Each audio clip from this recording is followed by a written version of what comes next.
Hello, and welcome to the Alpha Male Podcast, the podcast where we talk about being an alpha male and what it means to be an alpha male in today's society and today's world, and how to walk that out in day-to-day life and have a more abundant life and more alpha male life.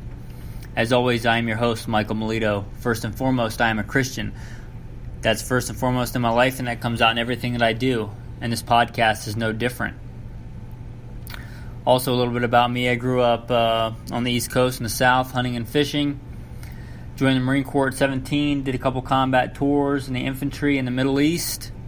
And after that, I went to work for LAPD, did law enforcement for several years. I'm currently in another branch of the Armed Services. I won't say which one because it's not affiliated with this podcast.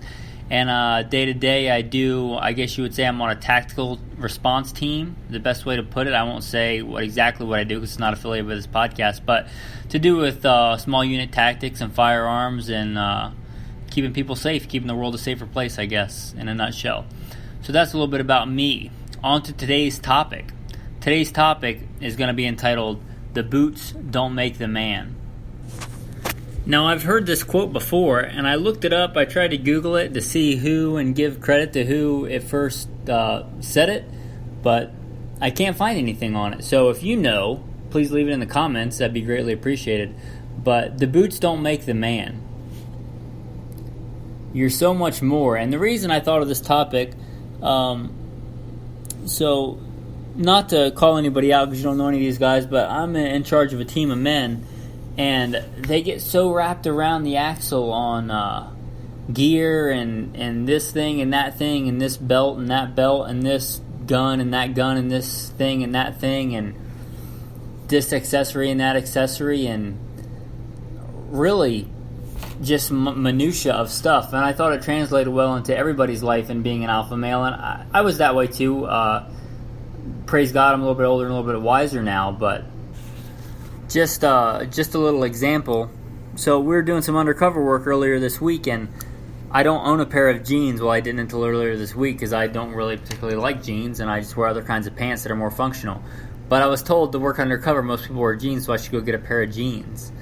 And I showed up with a pair of jeans, and another guy was talking about his 511 tactical jeans with magazine pouches in the pockets and this thing and that thing and all kinds of craziness jeans and he said he spent like $60-$70 on these jeans, and they were like, "Where'd you get your jeans?" And I said, "Goodwill, $2.99."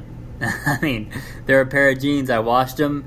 I'm probably going to wear them once or twice. I mean, what difference does it make? They function just fine. I can put a belt in them. I can carry whatever I need to carry in them. They're fine.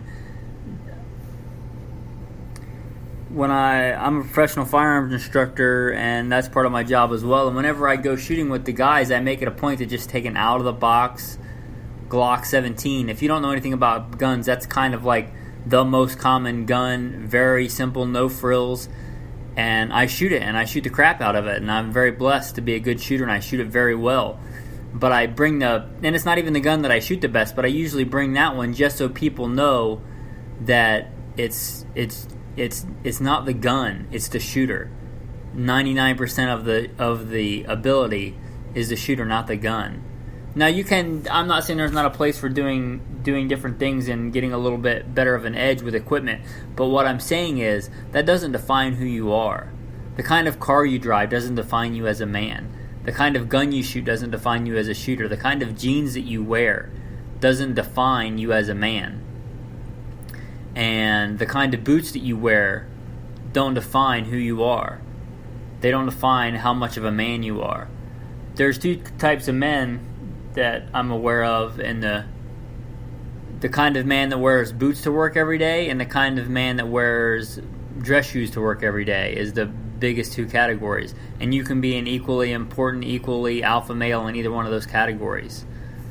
What makes a man is selflessness and courage and bravery and strength and might and dominion. Those are the things that make a man. Not shoes, not clothing, not accessories, not your car, not where you live.